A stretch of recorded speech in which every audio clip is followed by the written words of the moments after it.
Bismillahirrahmanirrahim. Assalamualaikum warahmatullahi wabarakatuh. Anak-anakku sekalian yang dirahmati oleh Allah Subhanahu wa taala, apa kabarnya pagi hari ini? Semoga kalian dalam keadaan yang selalu bersyukur kepada Allah dan selalu meminta ampun kepada Allah atas apa yang sudah kita lakukan dalam setiap harinya. Salawat dan salam semoga selalu tercurahkan kepada Nabi Agung kita Nabi Muhammad SAW yang telah memberikan kita cahaya ilmu, hidayah, kasih sayang, adab, ya, yang menjadikan kita manusia yang bermartabat, berharkat, dan Allah juga telah melimpahkan akal kepada kita sehingga kita bisa berpikir dengan baik, dengan jernih. Maka iringilah ilmu kita dengan adab yang baik dan jadikanlah akal kita selalu berpikir dengan hal-hal yang Allah ciptakan sehingga kita menemukan, kita memahami, kita mengetahui bahwa Allah adalah satu-satunya Rabb yang berhak untuk kita sembah. Dan teladan terbaik di dalam kehidupan kita adalah Nabi Muhammad SAW. Anak-anakku sekalian yang dirahmati oleh Allah, dalam kesempatan pagi hari ini, kajian Kamis pagi kali ini, Bu Luli akan menyampaikan sedikit materi tentang keutamaan beristighfar. Mungkin sering ya nak kita mendengar betapa istimewanya istighfar ini, betapa dahsyatnya dampak dari beristighfar, walaupun hanya kita mengucapkan astaghfirullahalazim. Kata ini merupakan tanda bahwa kita mengakui kekuatan Allah, kita mengakui keesaan Allah, kita mengakui kemahadahsyatan Allah di dalam kuasanya kepada kita. Kita beristighfar artinya kita memohon ampun dengan ketulusan hati kita, dengan keikhlasan diri kita, kita berserah diri kepada Allah atas segala yang kita lakukan di dalam setiap harinya. Dan kita tidak pernah lupa untuk berdoa. Jangan pernah meninggalkan doa walaupun mungkin hanya sepele. Ketika kita keluar dari rumah, bacalah Bismillahirrahmanirrahim, kita bertawakal kepada Allah agar hari itu Allah lindungi kita, agar di hari itu kita melakukan hal-hal yang bermanfaat dalam kehidupan kita. Baiklah anak-anakku, salah satu dari keutamaan beristighfar adalah menghapuskan dosa. Karena makna dari istighfar sendiri adalah kita memohon ampunan kepada Allah, entah itu atas dosa-dosa yang kita lakukan, baik barusan kita lakukan, kemarin yang kita lakukan, ya, dosa yang dilakukan oleh mulut kita, mungkin tangan kita, bahkan mungkin hati dan pikiran kita yang orang lain tidak tahu, yang orang lain tidak mendengarkan, ya, dosa-dosa yang mungkin itu tanpa kita sadari kita melakukannya. Maka perbanyaklah istighfar. Allah katakan di dalam surat Al-Anfal ayat ke-33 yang artinya Allah Ta'ala mengabarkan bahwa Allah tidak akan mengazab orang yang beristighfar, ya, yang memohon ampun kepada Allah atas dosa-dosanya. Karena istighfar itu akan menghapus dosa, yang dosa itu sendiri merupakan penyebab datangnya azab. Maka dapat kita pelajari dari kaum-kaum terdahulu, misalnya kaum Nabi Lut, kaum Nabi Nuh, yang mereka melakukan dosa, yang mereka tidak mau mengakui Allah sebagai Rabb-nya, yang tidak mau taat kepada nabinya, sehingga Allah turunkan azab kepada mereka. Kita perhatikan bagaimana Nabi Nuh dengan sabarnya berdakwah kepada kaumnya selama 950 tahun. Ya, lama sekali, hampir 1000 tahun beliau berdakwah, tapi yang ikut, ya, memahami, mengimani Allah Subhanahu wa taala dan Nabi Nuh sebagai nabinya pada masa itu hanya sedikit saja. Semakin banyak kemaksiatan dan dosa dilakukan oleh kaum tersebut, maka penyebab turunnya azab Allah. Maka perbanyaklah istighfar anak-anakku supaya Allah tidak menurunkan murkanya kepada kita. Kemudian keutamaan istighfar yang kedua adalah mendapatkan kebaikan di dunia. Masya Allah, ya, siapa yang tidak mau berada selalu di dalam kebaikan? Kita selalu berharap Allah selalu melindungi kita, menjadikan kita orang yang selalu bertaubat kepada Allah, meminta ampun kepada Allah atas dosa yang kita lakukan, karena pastinya kita tidak pernah lepas dari dua hal, ya, dari dosa, yaitu dari kesalahan, dan dari lupa. Itulah, manusia tidak pernah terlepas dari lupa dan dosa. Maka dari itu wajib menurutnya Bu Lili kita untuk selalu beristighfar kepada Allah. Bahkan Rasulullah di dalam setiap harinya minimal mengucapkan istighfar ini 100 kali. Ya, kita siapa? Nabi bukan, ya. Siapa kita gitu? Ketika kita tidak mau beristighfar kepada Allah. Jadi pada dasarnya ketika kita mengucapkan istighfar, kita memohon ampun kepada Allah atas dosa-dosa kita, atas perbuatan kita, ya. Itu ada dua hal yang sudah kita ikuti. Yang pertama, perintah langsung dari Allah untuk kita beristighfar. Yang kedua, kita meneladani yang dilakukan oleh Rasulullah Sallallahu Alaihi Wasallam.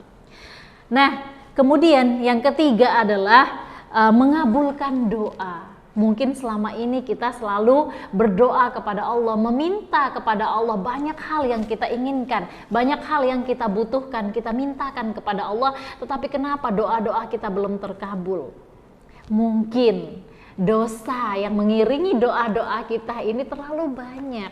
Maka mintalah ampun kepada Allah supaya Allah mengampuni dosa kita dan Allah mengabulkan dengan kasih sayangnya, dengan ampunan Allah, dengan maghfirahnya Allah, Allah kabulkan semua permintaan kita. Allah kabulkan kebutuhan-kebutuhan kita. Ya, sebagaimana Allah katakan di dalam surat Hud ayat ke-61 dikatakan, ya, Salih berkata di sini, hai kaumku, sembahlah Allah, sekali-kali tidak ada bagimu Tuhan selain Dia. Nah, ini kisah Nabi Salih ya kepada kaumnya. Nabi Salih berkata, Dia telah menciptakan kamu dari tanah dan menjadikan kamu pemakmurnya. Karena itu mohon ampunlah, ya, beristighfarlah kepada Allah, kemudian bertaubatlah kepadanya. Sesungguhnya Tuhanku amat dekat kasih sayangnya, rahmatnya, dan maha mengabulkan doa-doa hambanya. Jadi dari dalam surat Hud ini dikatakan bahwasanya Nabi Saleh berkata kepada kaumnya, wahai kaumku, mintalah ampun kepada Allah agar doa-doamu terkabul. Ya.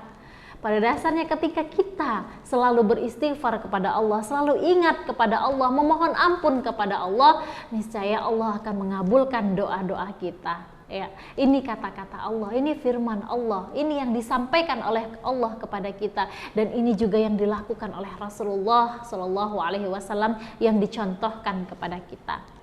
Kemudian selanjutnya adalah melimpahnya rizki. Masya Allah, mungkin selama ini ya kita merasa hidup kita sangat sempit gitu, masalah kita banyak, perbanyaklah istighfar anak-anakku ya.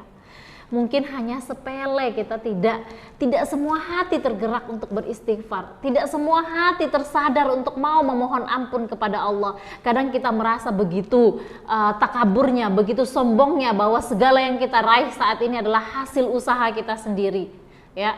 Tidak ada pertolongan Allah. Beristighfar kepada Allah, mohon ampun kepada Allah. Mungkin selama ini kita terlalu pede ya, terlalu pede bahwa segala usaha kita adalah hasil dari kita semua gitu ya, hasil dari diri kita, bukan dari pertolongannya Allah. Maka mari kita bersama-sama beristighfar, memohon ampun kepada Allah atas kesombongan di dalam diri kita ya, atas ta'ajub yang ada di dalam diri kita. Maka beristighfar kepada Allah, semoga Allah melimpahkan rizki kepada kita. Dan rizki itu sekali lagi Bu Lili selalu ingatkan, bukan hanya tentang materi, tetapi tentang akal yang berjalan, yang berpikir dengan baik, tentang hati yang selalu berprasangka baik, tentang perbuatan yang selalu condong ke hal-hal yang baik, tentang akal yang berpikir cerdas, tentang rizki itu bukan hanya tentang materi, tapi juga tentang kesehatan kita, tentang pikiran kita yang selalu berhusnuzon, itu merupakan rizki. Dan bahkan tentang hafalan Al-Quran kita,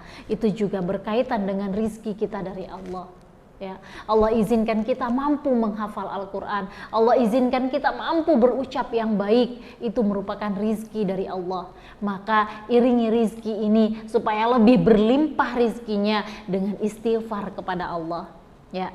Dan yang terakhir adalah dimudahkannya semua urusan oleh Allah Walaupun mungkin kita merasa urusan kita sangat banyak, masalah kita sangat banyak, pekerjaan kita sangat banyak, ya, maka banyaklah istighfar juga kepada Allah. Imbangi apa yang kita hadapi saat ini dengan istighfar kita kepada Allah. Semoga Allah mudahkan urusan-urusan kita, baik itu urusan di dunia ini maupun dimudahkan juga oleh Allah tentang urusan kita untuk menggapai akhirat yang lebih baik, ya.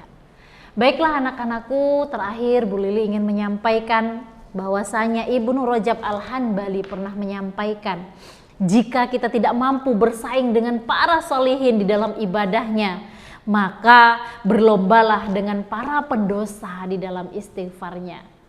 Perbanyak istighfar dalam kehidupan kita sehari-hari, minimal usahakan 100 kali. Betapa mudahnya kita beristighfar dalam jalan kita, dalam kita berkendara, di dalam kita melakukan aktivitas pun kita bisa istighfar.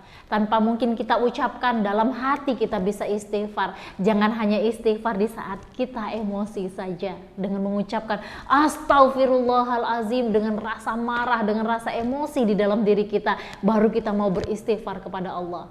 Beristighfarlah kepada Allah dalam setiap waktu, dalam keadaan berdiri, duduk, berjalan, atau dalam keadaan apapun. Teruslah beristighfar kepada Allah. Semoga suatu saat malaikat maut mencabut nyawa kita dan kita masih dalam keadaan beristighfar, memohon ampun kepada Allah.